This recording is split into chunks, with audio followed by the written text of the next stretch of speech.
Hi everyone, it's Antoinette going live for the second time in 24 hours.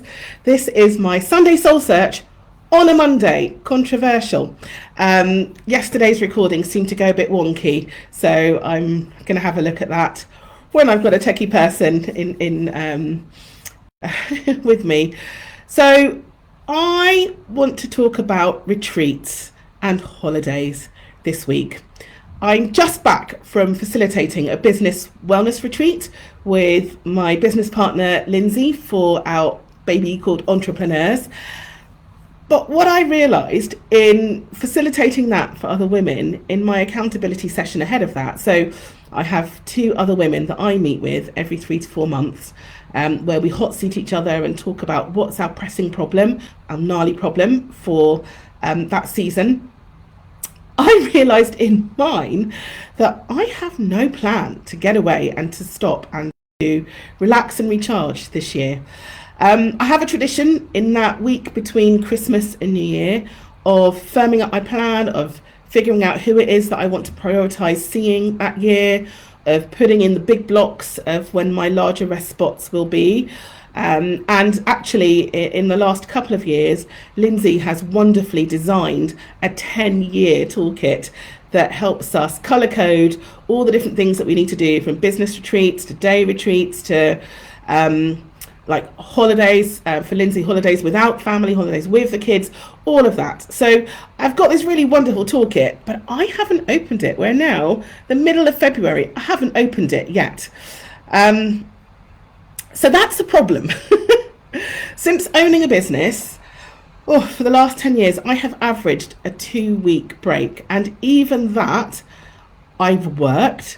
So I'll check in to work most times. I'll check on emails most days. 2 years ago, I had an 8-week sabbatical where, if any of you watch the sabbatical stories, you'll know that I went live most weeks, and I had a 10-week break in Barbados, which was amazing. But even from there, I logged on and hosted a webinar for someone. So the concept of a break in the sand has been really poor for me until last year. And last year was a complete game changer for me. I did something that was really unusual for me. I had a 2-week all-inclusive solo holiday, and oh my goodness, it changed my life. It helped me realize a couple of things. One, that 7 days I'm still in work mode, like the juggernaut of work is still going. That actually I'm an extrovert, yes, but I teeter on introversion, and I need a lot of downtime to recharge. And that has felt really selfish until now. But one of the things I've realised is I'm one of life's listeners. So I spend a lot of time listening to people, observing people, speaking to people. And actually on holiday, I just need to not be that person. I need to have no schedule, no meetings. I'm in that seemingly enviable bracket of having no kids, no partner, and therefore some would say no stress. However, for anyone trying to get a date in my diary, you'll know 3 businesses later and a church eldership, spontaneity for me is a challenge. So yes, I've got a lot going on in my life, and stress levels can be quite high. So what last year taught me is it's okay to own what you need. The world is a better place when my batteries are full. I've got more to give, I've got more creative ideas, and I've got loads more energy to listen from a place of love and fullness, actually. There's a book called The Ruthless Elimination of Hurry, and 3 times in the last week this has been mentioned. Now, I'm in the middle of reading that, courtesy of 2 lovely friends who lent me this book, I think, about a year ago. Ironically, I have been reading it very, very slowly, but it talks a lot about rhythms of rest. And in particular, it talks about like the basics, having one day in every 7 looking different. Now, for me, that's church until someone is throwing me out the building. It's a massive nap in the afternoon where I have no or low screen interaction. And then maybe a low level of social interaction in the evening. And without that, I break in the week. In a good year, I have something called quarterly quiet days, and that's courtesy of a place called All Nations Christian College, where the whole college would grind to a halt once at each term for a full day, a night and a full day, where lectures were off, where silence was the order of the day. So I'm lucky enough to live in Sussex, where there are 3 great retreat places, and currently Penshurst Place is one of my favourite places for a day away.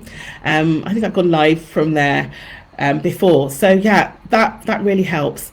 And then I also know that I need time out with heart friends that restore my soul, that kind of give and take, that space where I'm both listened to and I get to listen with them. And again, I'm really privileged that I have 4 wonderful women that I've been doing that annually with for the last 10 years. But this newest edition of 2 weeks, 14 glorious back-to-back days of solo travel, all on my own agenda, in an all-inclusive venue, which I have kind of traditionally snubbed my nose at, but where I've got no decisions to make.